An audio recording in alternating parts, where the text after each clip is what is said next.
Welcome to Get Rich, the podcast that helps you do just that. Get rich and stay rich. Hey, I'm Molly Benjamin. I'm the founder of Ladies Finance Club, one of Australia's largest financial education platforms for women. But before I started helping thousands of women take control with their money, I was a hot financial mess when it came to my own finances. And not the fun kind of hot, more like crying in a supermarket wondering where all my money went kind of hot. But here's the thing, if I can go from financial mess to owning a share portfolio, investing in property and building wealth, then you can too. My mission is simple, to make women rich. Because when we have financial freedom, we have choices, confidence, and control over our future. Every week on Get Rich, I sit down with some of the best experts in the industry to break down how we can all start investing, growing our money, and creating long-term financial security without the jargon, boring bits, or overwhelm. Because when women get rich, we don't just change our lives, we change the world. So if you're ready to start making some smart money moves, hit that subscribe button and let's get rich together. On our podcast, we talk a lot on Get Rich about how to prevent a financial crisis, having your emergency fund, your OMG fund, having the right insurances in place, not leaving things till it's too late. But in this episode, I want us to apply the same thinking to something just, if not more important, your health. And honestly, health is a wealth. So when Women's Health GP Joanne Mackson reached out to me and was like, hey, there's so many important female health issues that we just don't talk about, and I would love to come on the podcast to discuss them. I was like, amazing, let's create a checklist for women in their 30s, 40s, and 50s and just cover what do they need to be screened for? What symptoms do we take seriously? How do we advocate for ourselves in a system that maybe hasn't always been built for women in mind? So in this episode, it's all about breaking it down. So when you do listen to this, I want you to listen to it either with a notepad and pen or get your phone notes app and actually take note of what checkups do you need to book in for? What if maybe you've been putting it off? And also then tell your girlfriends, be like, hey, have you done your skin check? Have you had your breast cancer screening? We need to be talking about this stuff as well. And as always, please note that this information is general only. Always speak with your GP or healthcare professional about what's right for you. I talk about it in the episode, but my beautiful sister, when she was 32, was diagnosed with a stage 4 blood cancer. And so we really know that health is wealth. And in this episode, we're going to show you how to protect both. Jo, welcome to the Get Rich podcast. Thank you for having me, Molly. Excited to be here. Now, we talk a lot about wealth at Ladies Finance Club, obviously. Yes. That's the name, but really, health is wealth. So what I wanted to chat with you today about is we have a lot of women listening in their 30s, their 40s and 50s, and we also love a good checklist here at Ladies Finance Club. So I would love if we could go through the different generations and just chat quickly about what are the things we should be checking? What should we be testing for, and what should we be looking out for? So maybe if we start with the millennials, yes, that's my group. Yes. So what should we be looking out for in our 30s? So your 30s is a really good time to start thinking about seeing the doctor a little bit more. So for most 20-year-olds, you're fit, you're well. The doctor is something that you see occasionally when you get unwell or it's unexpected. But once you get to your 30s, it's time to start being a little bit more proactive about your health. The first thing would be making sure that all your screening is up to date. So in a 30-something, we would be thinking about making sure that we're getting a skin check annually. We want to make sure that we're doing good SPF every day in our daily face care routine, as well as making sure that we're getting it all the way down to our breasts and thinking about your hands and arms, putting some sunscreen on there as well, but getting in to see the doctor to get those spots and dots checked over.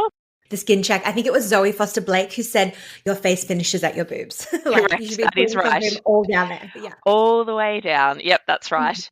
And also on the screening front, you want to be making sure that your cervical screening is up to date as well. So that used to be called a pap Which smear. one was that? Your cervical screening. So looking for cancer of the cervix. That used to be called a pap smear, but now it's called a CST because the test that we do is actually a little bit different. That starts from age 25 and it's due every 5 years. So if you didn't quite get around to it in your 20s, your 30s is a good opportunity to get to your doctor and get your first one done. And with the skin cancer check and the CTS screening, can they be bulk billed? Like, can you go to a bulk billing doctor for that? Yeah, so you can go to any GP to get at least start the discussion about that. Now, depending on your signs and symptoms, it might be that they need to refer you out for further investigation or testing. What I would say, though, about seeing a bulk billing doctor is often the bulk billing clinics are set up in anywhere from a 6 to 10 minute appointment. So they might be trying to get through even up to 10 patients an hour. You don't want to be rushed for either of those appointments. You want someone that's going to take the time to examine you properly, have a discussion with you about your options. So if you are going to go to a bulk billing clinic, I would strongly recommend that you call them and talk to them about what kind of appointment type you need to book to make sure that you've got lots of time to be thoroughly assessed for those 2 checkups. Such a good tip. And with the skin check as well, do we get any Medicare rebate with that one? Yeah, so you will get a Medicare rebate. For a skin check in particular, there isn't a dedicated Medicare item. So most of the Medicare rebates are time-based. Now, lots of people will have seen in November there was lots of discussion about see your GP for free, and the government was changing how the bulk billing system was working. Now, that may or may not change how much money you get back and what the gap is for your doctor visit. It depends on how the practice is set up. Most practices are what we call time-based billing. So you will pay for however much time you're in with the doctor, and if they're bulk billing, the amount that they will charge from Medicare will be time-based as well. Awesome. So we've got skin checks, we've got the CST. What about when it comes to fertility? So I know I froze my eggs in my mid-30s. Is this something women should be thinking about in their 30s? Absolutely. That's the perfect time to be thinking about it. So we know that your fertility really starts to decrease around age 35. Now, that's not to say that if you're 35, start panicking, but it's certainly about the time that you want to be thinking about it. Now, if you've got lots and lots of money and you've been doing great investing with Ladies Finance Club, then by all means come in your early 30s. But I think you do have to be sensible about, well, what is the cost outlay versus the benefit? And particularly a bit of a plan around, are you planning to try and use those eggs or embryos that you might freeze in the next couple of years versus is this a 10-year plan? But I would certainly say that if at age 35 you haven't got a family underway and it is something that you would like to do, that is absolutely the window that we would like to be seeing you to start talking about what your fertility options are. Awesome. And what about our mental health? I feel like in our 20s, we're like, woo, life. And then in our 30s, we're like, oh God, life is harder than we thought. Yeah, I guess, are there any kind of like, how do you know when to get help from the mental health perspective? Look, I am a big believer in prevention is better than cure. And I think our mental health is something that often gets put on the back burner. It's on the to-do list for later. Particularly women in our 30s, we're either at the peak of our careers, we're still climbing the ladder, or we've just got to the top.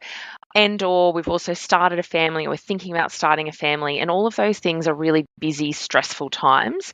Even if your mental health is in what you think is great condition, people often get a lot of benefit from engaging with a mental health professional just to do a bit of a check-in and a tune-up. I often say to people, it's a bit like getting your car serviced. Your car will keep driving if you don't see a mechanic, but often if you take it to the mechanic and get a bit more air put in your tyres and get your oil changed over, you will find that it's working better, and your mental health is no difference. Coming in to see someone for just a little bit of a fine-tune, a little bit of tweak, talk about where the challenges are for you at the moment tends to put you in really good stead for the future rather than waiting until it's all falling apart and then you're trying to piece your mental health back together. Yeah, I love that. And we love analogies at Ladies Finance Club. So love that car analogy too. Yep. And so breast screening, cervical screening. So what is the guidance for women in their 30s? And do they need to be worried about that? Is that something they need to check in with? So women of all ages should be examining their breasts regularly. There's lots of different ways you can do that, and it doesn't really matter as long as you are thinking about it, and if you find a lump or a bump or something that has changed, you come in and see us. So the recommended routine screening for women at the moment starts at age 50. However, women who are at higher risk because of family history of breast cancer or other cancers that they've had personally, the advice might be that their screening screening needs to start earlier. Yeah. Screening by definition is for people who have no symptoms. So for breast screening, CSTs, skin checks, it's for people who don't have anything that they're worried about. The takeaway message for any of those conditions is that if you find something that is different, we're no longer screening, we are investigating.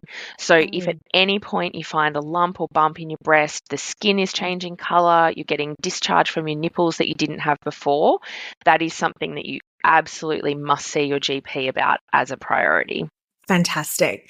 And then the other thing I just wanted to chat about, and please let me know if there's anything else we should be screening for, like in our 30s, but around pelvic pain and heavy periods, I guess, when are they not normal and when should women start looking at like investigating it further and also maybe even budgeting for it?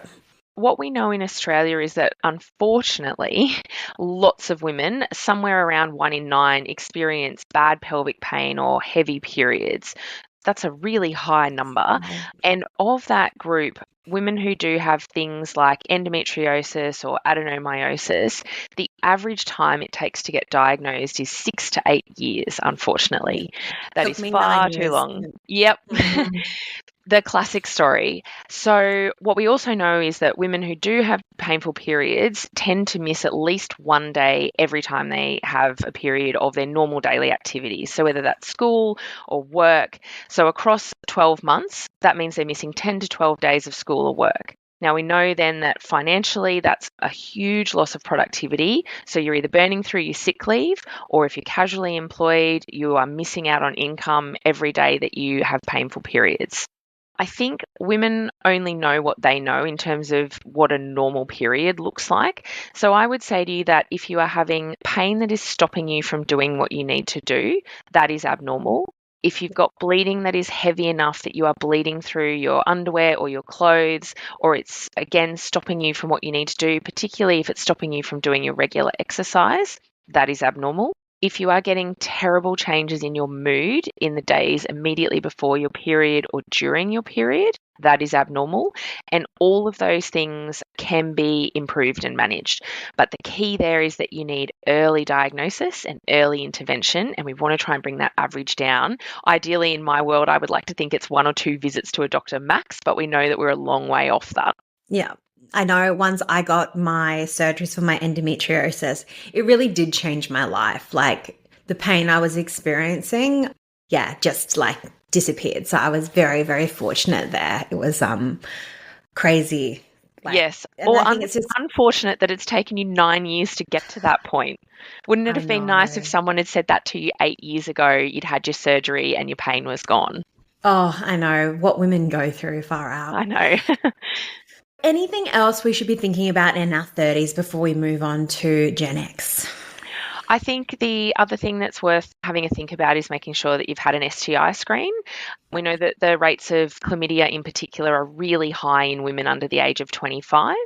You can have it done at the same time that you get your CST done. And the good news about most STIs is we can either cure them completely or we can manage the symptoms really well. So it's a quick, easy test. You can either do a self-collected vaginal swab or you can wee in a jar. Minimally invasive, doesn't take long. We get the results back and we can do something about that. Awesome. And what about general bloods? Is that something that is just good to do every few years or only unless you have worries? Yeah, so we often get patients coming in saying that they'd like a checkup and they want to do bloods for the general checkup bloods. There isn't such a thing. When we're ordering a blood test, we're personalising it for you depending on what are your risk factors, and a risk factor is always your age. So in most healthy 30-year-old women, I wouldn't be routinely ordering a blood test for you.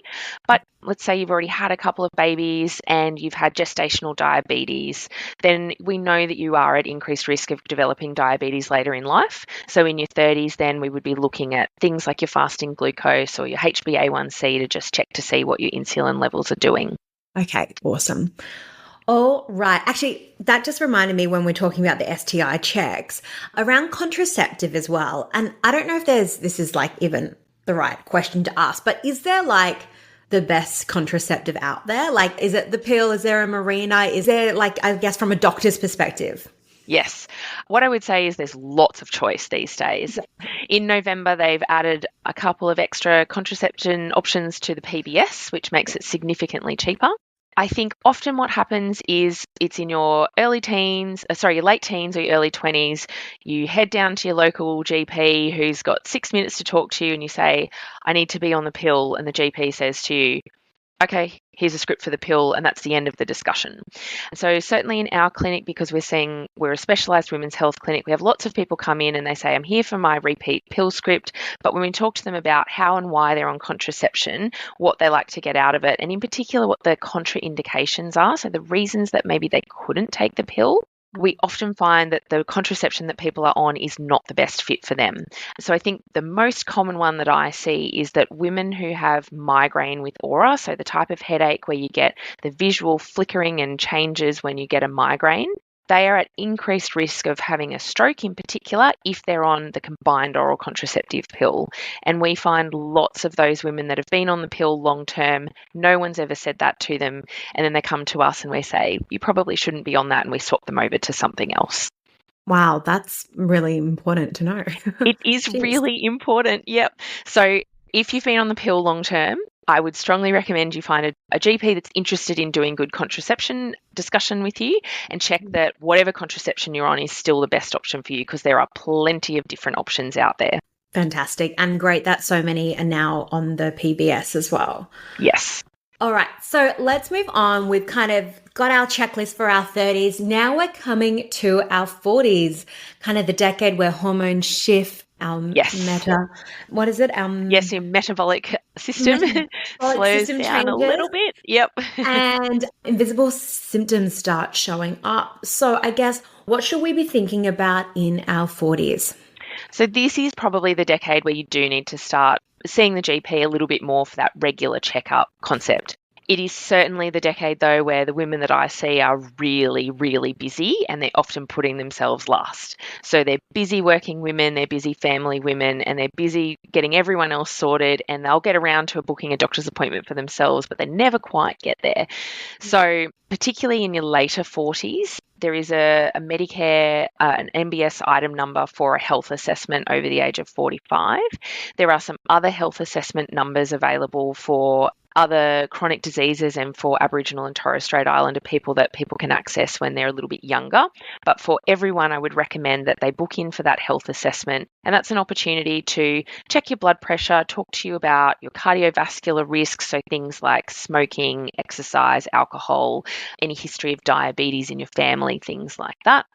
And this would be the decade where we do start doing what might feel like more routine blood tests. So in particular, we're looking for your fasted sugars, your HbA1c for diabetes, checking your cholesterol, seeing what that's doing, your kidney function, your full blood count, things like that. And as you said, the other thing that happens in this decade is that your hormones do start to fluctuate. That can be a little bit, that can be a lot. It can start in your early 40s, it can start in your late 40s, and everything in between. I think women sometimes, again, are told that it's normal. You're going through perimenopause. Everyone expects you to be cranky. Everyone expects you to be yelling at the kids. But actually, I would say that's not normal. And commonly in our patients, what we see and hear is people say they just don't feel like themselves anymore. And if that's the feeling that you're getting, or if your loved ones or your colleagues are saying to you, are you okay? You seem a bit more cranky these days. That might be a good prompt to be like, might be time to head off to the GP and just have a bit of a discussion.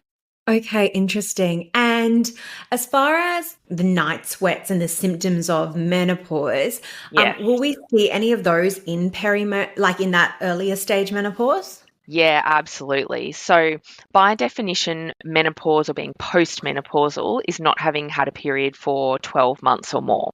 The average age of that in Australia is age 51. But what we know is perimenopause, which by definition just means the period adjacent to menopause, the symptoms can and do start many years prior to that. So for some women who go through menopause at age 51, they can be perimenopausal from 44, 45. There's lots of different symptoms with perimenopause. I think the one that people talk about a lot is that they get hot flushes, night sweats, that their periods become irregular, but you can have other things like achy joints, crawling of your skin, sleep disturbance. One that people talk about a lot is brain fog. You're just not quite as sharp as you used to be. You're forgetting things at work. You're having trouble finding words in presentations, things like that. God, women get it all, don't they? They really do. As far as like not prevention, because you can't obviously prevent menopause, but with those perimenopause symptoms, are there supplements, tablets people can be taking, or is that when they should kind of see a doctor to work out how to best manage it? Yeah, there is lots of things that you can do to support yourself in perimenopause, and that's certainly something that, again, finding a GP or a doctor who's got an interest in helping you in menopause is really important. I always say to people, I can examine your knee, but I'm not great at it because I'm not passionate about knees. I'm not up at night reading journal articles about knees or going to conferences about knees. I'm doing things about perimenopause, fertility, family planning. So I think it's really important that you do find a doctor that wants to help you through that phase, because we just are experts about it. We do it all the time and we're passionate about it. There's lots of simple lifestyle things that you can do, and it's all the boring things that you've heard a doctor say before: trying to reduce your alcohol, prioritizing your sleep hygiene, getting some exercise, trying to think about where the stress points are in your life, and going back to your mental health. If you need a little bit of fine tune of your mental health, it's a good time to do it. There's definitely some supplements on the market that can help support some of those symptoms. And then moving through the spectrum of things you can do, there's absolutely prescription medication. So the common one that people would have heard about is hormone replacement therapy, or MHT. People hear both definitions. The goal of anything perimenopause, menopause is very much about supporting you through that period and managing your symptoms. So there's no cure. We can't make it go away, but we can help you feel better. Yeah, love that. And I guess, what else should we be thinking about for our 40s when it comes to our health? Do we need to kind of up that breast cancer screening, or is it more if you haven't had anything like kind of red flags, then it's not as like you don't need to put on the list? Yeah, I think it's certainly worth asking the question in your 40s about, should I be going for a breast screen? One of the things with your breast screening in your 40s is sometimes your density of your breast is still quite high. So the funded screening program for breast screening is for a mammogram, and that works really well in breasts that are a little bit older because the density of your breast thins out as you age. So in your 40s, sometimes a mammogram isn't the best method of imaging you, and your GP might say to you, let's send you off for an ultrasound plus or minus a mammogram, because you do have a family history or you have very lumpy breasts that we've known about, and it would be good to just start screening you a little bit earlier. The other screening test that comes in your 40s is your bowel cancer screening. So the National Bowel Cancer Screening Test arrives in the mail on your 45th birthday. So happy birthday. Here's a bowel cancer screening kit. Now, that used to start at 50, but they've recently changed that to start at age 45. And the reason for that is that we know rates of bowel cancer in young people are increasing in Australia. So we know that the rate of uptake on that test isn't fantastic. And I think it's because people feel like it might be a bit yucky, might be a bit icky. It does involve you collecting a little tiny bit of your poo and popping it in a tube and sending it back in the post. But I promise you it's not as yucky or as icky as you think. And it's a really good test to identify traces of blood in your stool before you have any symptoms. So if that comes back positive, what happens is the GP gets you referred off to see a gastroenterologist for a colonoscopy, and then they can have a look inside your bowel.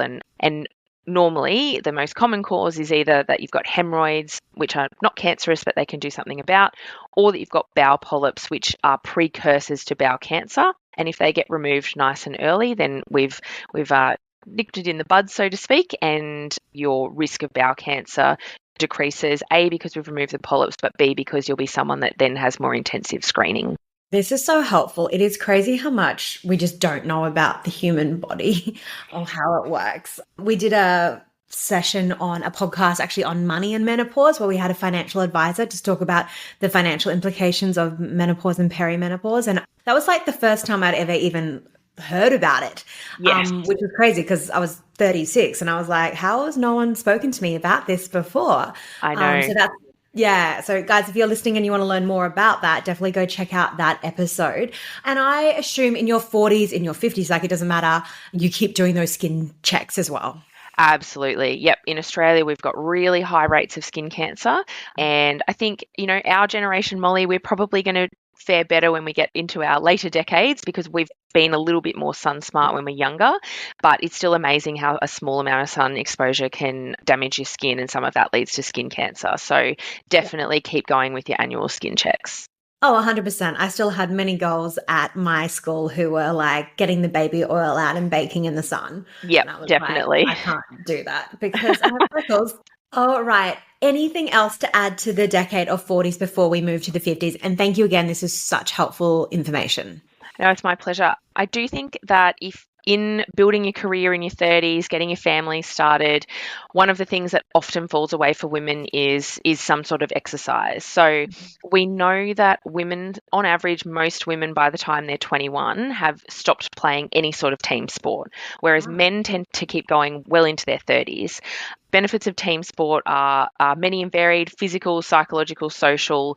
But I think culturally in Australia, we're sort of used to that dad goes off to play cricket or touch footy, but mum stays home with the kids. And mum, you hear about used to play hockey or used to do rowing, but they're not doing it anymore. So I think one of the things going into the 50s, which we'll get to, is that exercise and movement is really important. And the longer you leave it, the harder it is. So if in your 40s, maybe the kids are a little bit older, work's a little bit more settled, might be the time to kind of re-engage with some sort of exercise that you enjoy to set you up to build that really healthy routine moving into your older decades. Yeah, I love that. I'm still so inspired by my mum. She takes me to a sprint class. She's in her early 60s and she smashes me. And I'm like, We this is love not that. good for me.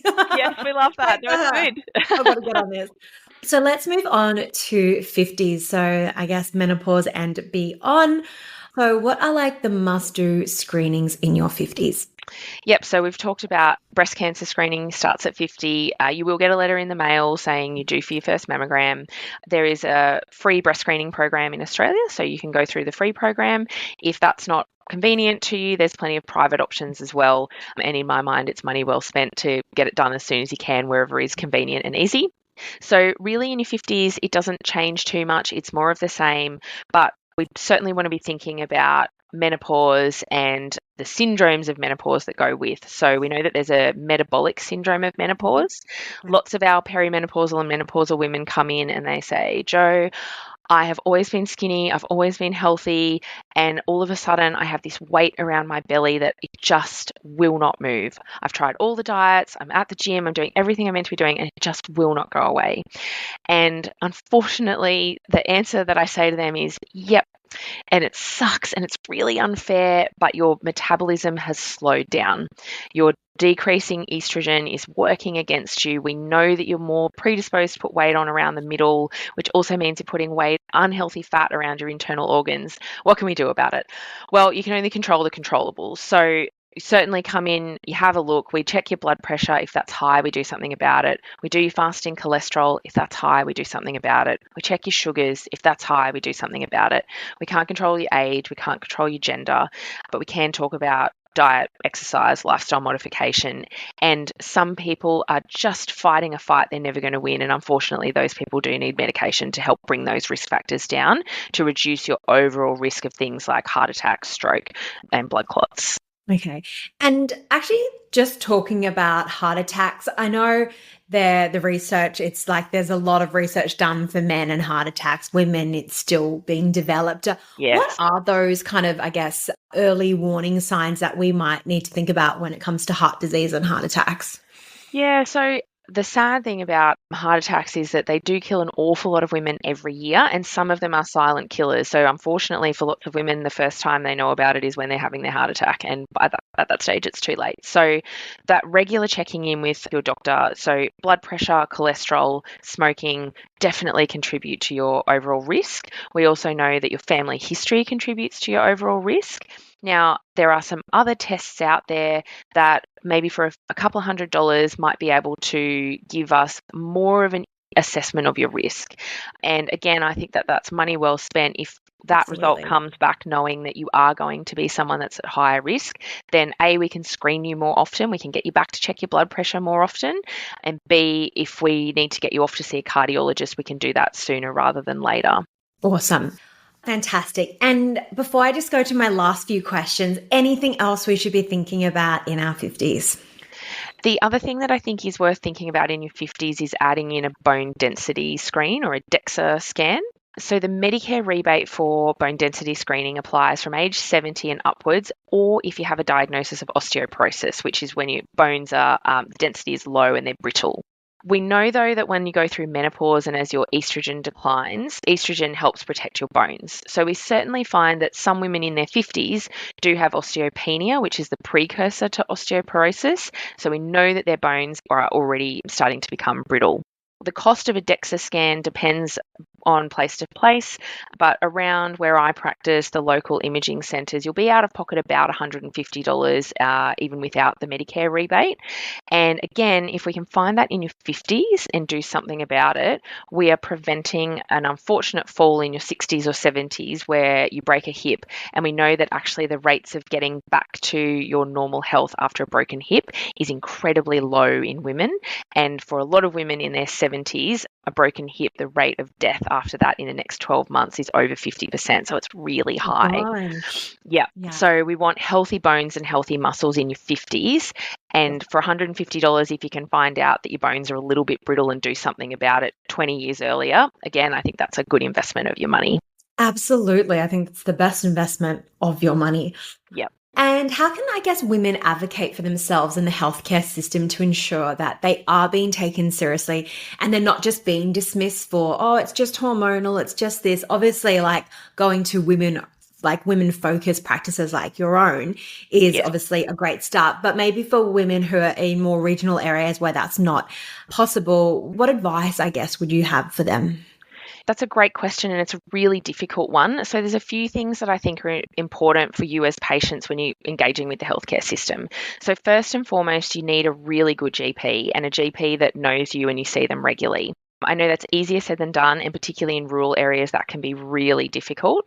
But in medicine, we sometimes talk about the 3-strike rule or the 3-visit rule, where if you've got a patient who comes to you with the same presentation, same symptoms, same complaint 3 times in a row, you've tried some things, it's not working, then you need to on-refer. You need to send them to another GP, send them to a specialist because they're not getting seen and heard. The problem sometimes for women when you don't have a regular GP, go to the local bulk billing place where you see whoever's available, is that 3-strike rule, even though you're going to the same practice, you're not seeing the same person.